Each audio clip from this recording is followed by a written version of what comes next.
guys, it's Jonah here. I'm back with a beer review, but it's not just a beer review. It's a Supermarket Sunday beer review, and it's not just a Supermarket Sunday beer review. It's a Christmas Eve Supermarket Sunday beer review of Doom. You know how we do things.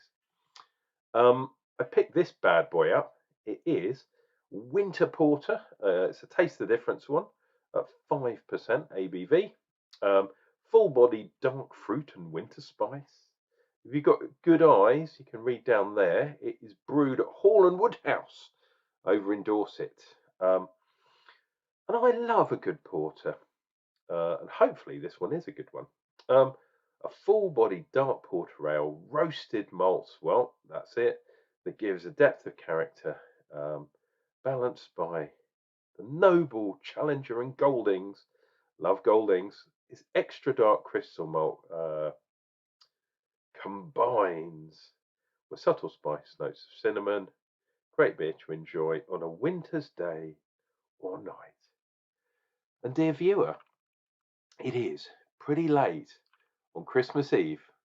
I've been trying to save my immortal soul by going to the highest cathedral in the land, that is Canterbury, and yeah, had an actual good evening in Canterbury, and did some singy songies and caroling and all that kind of stuff. And we even have a Taste the Difference top with a seasonal edition neckerchief, which is absolutely fantastic. And that's how we roll on Christmas Eve. I was going to do a vocation one, but then, well, look, loads of smoke coming out of that bad boy. But then I remembered it's Sunday as well, so Supermarket Sunday on Christmas Eve. That's what I'm going to do. Right, I'm going to pour this carefully into a glass. It's not all going to fit in, unfortunately, because this is a 500. I probably should have thought ahead, but you know me, I do things the John way, and sometimes it doesn't all go to plan. Wow, that is looking absolutely fantastic. Let's leave that there. Let's do one of these, Winter Porter. Get that bad boy in the shot somehow, like that. There we go. And a cheesy grin. Oh, that smells absolutely lovely. Two-finger head. And look, down here, you can see the bubbles are going up like something completely crazy, but not pure black. I would say this is a dark, burnt amber, amber brown, dark brune, conker colour. You can just sort of see through there. And even the head, look at that. Fluffy, cream-coloured head. We do have some quite big bubbles there. See, it'll focus on there. Yeah, there we go. Look at the bubbles forming at the bottom. And it's poking, kind of poking the head out the top of the glass to some degree. But yeah, quite a carbonated beer. So please remember that for later on. But I suspect this one is going to be all about the malts. Hopefully we get some lovely bitterness. We might get some sweetness too. Don't know. I'm still struggling from my cold, but it isn't as bad. I've been on the vitamin C. I've been on the other kind of things like Lemsips and all that kind of stuff. So you might hear it in my voice, but I'm hoping it doesn't develop into full-blown COVID of doom. Look at that. I better start drinking this bad boy. Look, it's still carbonating like a mofo, and it's poking out the top. Let's turn it that way. This is going to be some epic drinking. Smells quite nice. Smells a bit fruity. Smells a little bit creamy too. Let's actually. Has it got anything else on there? Yeah, it does. Right. Let's see what Hall and Woodhouse are doing in the recipe. Come on, dude. Hopefully you will focus on there. Hocus pocus. Malted barley, bit of wheat, may contain wheat, it says. Well, tell me what's in this bad boy. Um, Unfortunately, it doesn't. That's a shame. Never mind. Never mind, dear viewer.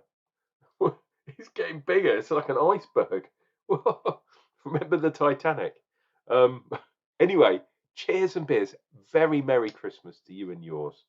I know I had a bit of a downer yesterday. If you haven't seen that video, um, don't watch it until after Christmas because it is a bit of a downer. Um, but yes, back to my happy, clappy kind of chappy today. Let's dive in, and I've got a feeling this is going to go everywhere, but let's see what we get.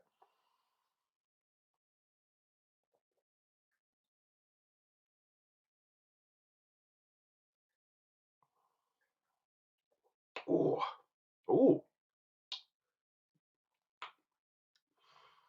So interesting.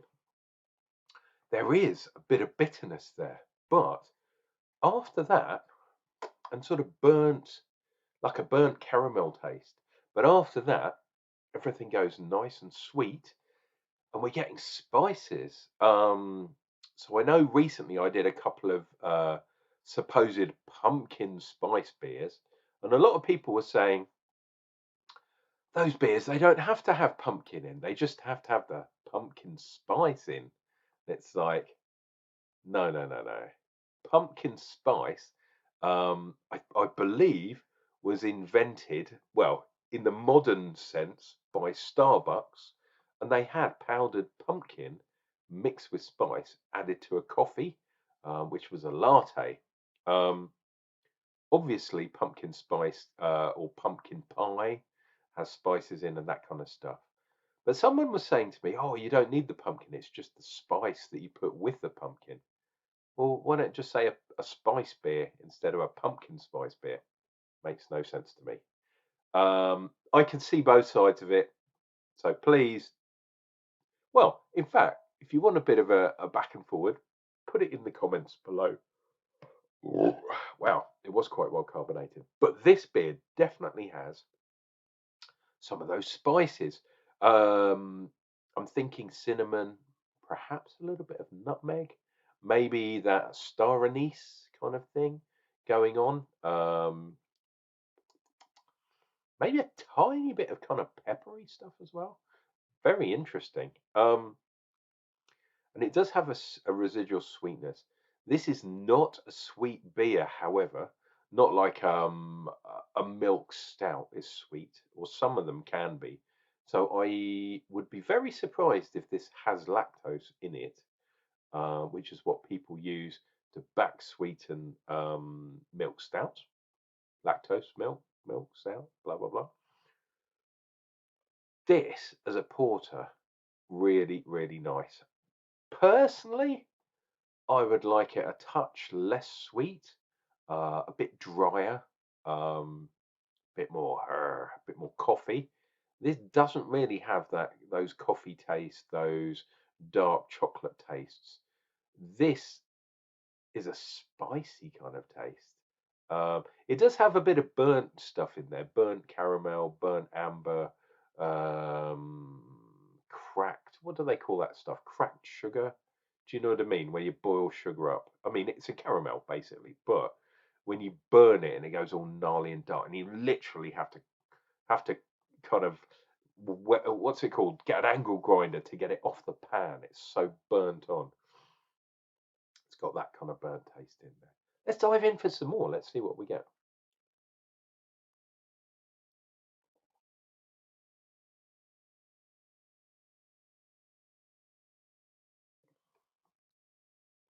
Oh, and look, a nice big line. We turn it round. We've got, what's that look like? An Easter kind of bunny.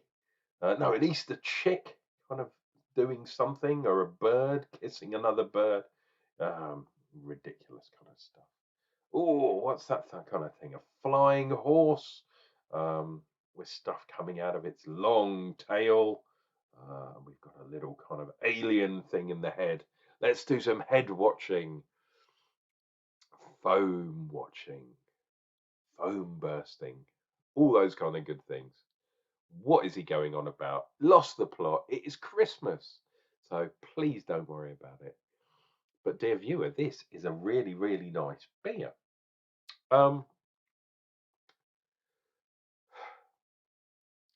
For a porter, maybe a little bit thin.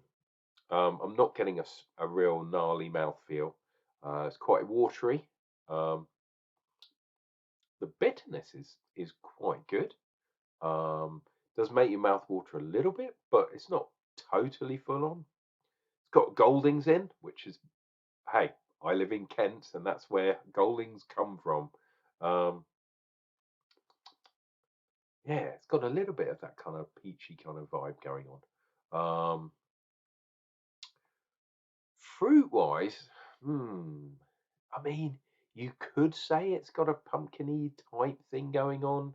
Um, I probably wouldn't. I'd say it's a more generic kind of fruit more than anything else. But this is a great beer. You can get this in Sainsbury's. I got it on an offer as well. I got it on a dip. Of course I did. Of course I did. You know how we roll.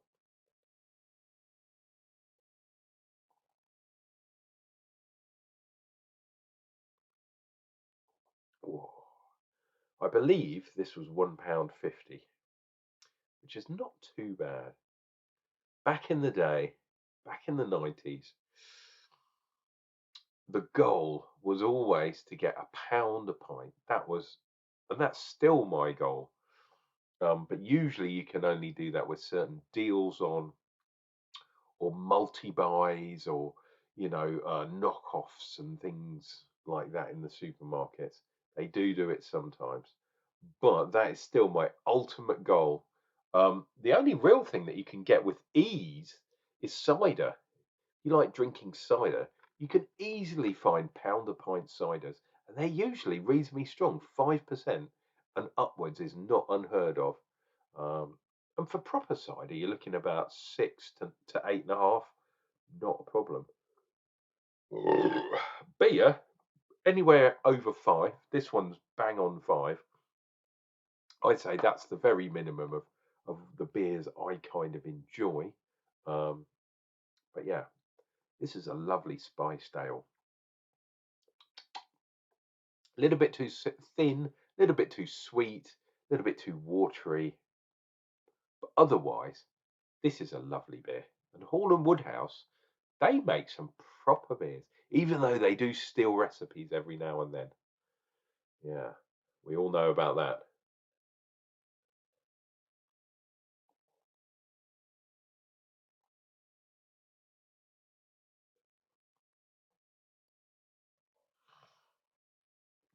Boom, that one is finished off. There's a little bit left in the bottle, but I'm going to enjoy that in my own time, dear viewer. That is the winter water. The winter water? The winter porter. A bit stronger than water. Um, Sainsbury's Veer, Hall and Woodhouse, the Badger people. Shum on to them. Please take care of each other. It's Christmas time. Think of the good things, don't think of the bad things. And we'll see you real soon.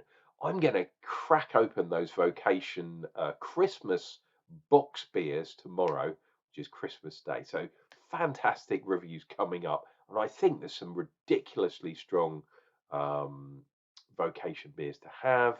They're all stouts, but I've got a barley wine somewhere as well that I'm going to put in there. Oh, and by the way, yesterday, which would have been Saturday, got a knock on the door that I wasn't expecting, and my next Beer 52 parcel has arrived. So I've got another 10 beers to review. I will definitely catch up in 2024. I am a little bit behind, but you know how we roll. And it gives me more ammunition to do more beer reviews. And yeah, we'll see you real soon for more of those beer reviews. And until then, have a really happy Christmas. We'll see you on the other side. And I'll be drinking beer the whole way through. Shum on.